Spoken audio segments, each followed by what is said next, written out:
ഗുരുവിൻ്റെ മൊഴിയിൽ നിന്നൊഴുകും തിരുവചനം ഒരു മനമായി കേൾക്കാം, ഒരുമയോടെ പാടാം, അനുഗ്രഹമായി തീർക്കാം ഈ സുദിനം നമ്മിൽ വചനത്തിൻ കൃപയോടെ മുന്നേറിയിടാം.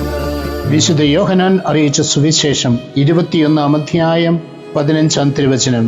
അവരുടെ പ്രാതൽ കഴിഞ്ഞപ്പോൾ ഈശോ ശിമയോൻ പത്രോസിനോട് ചോദിച്ചു, യോഹന്നാന്റെ പുത്രനായ ശിമയോനെ, നീ ഇവരെക്കാൾ അധികമായി എന്നെ സ്നേഹിക്കുന്നുവോ? ഉവ്വ് കർത്താവേ, ഞാൻ നിന്നെ സ്നേഹിക്കുന്നുവെന്ന് നീ അറിയുന്നുവല്ലോ. യേശു അവനോട് പറഞ്ഞു, എന്റെ ആടുകളെ മേയ്ക്കുക. കരുണ്യവാനും സ്നേഹനിധിയുമായ ഞങ്ങളുടെ നല്ല തമ്പുരാനെ, വിശുദ്ധ 10 പീയൂസ് മാർപ്പാപ്പയുടെ തിരുനാൾ ആഘോഷിക്കുന്ന ഈ ദിവസം അങ്ങയുടെ തിരുമുമ്പിലേക്ക് തിരുസഭാ ഗാത്രത്തെ സമർപ്പിച്ച് ഞങ്ങൾ പ്രാർത്ഥിക്കുന്നു.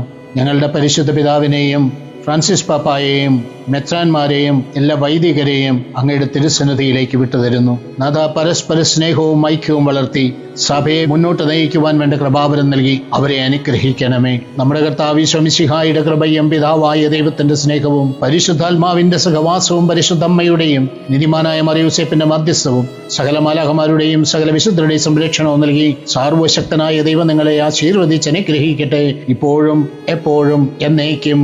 ആമേൻ. ജനത്തിൻ കൃപയോടെ മുന്നേറി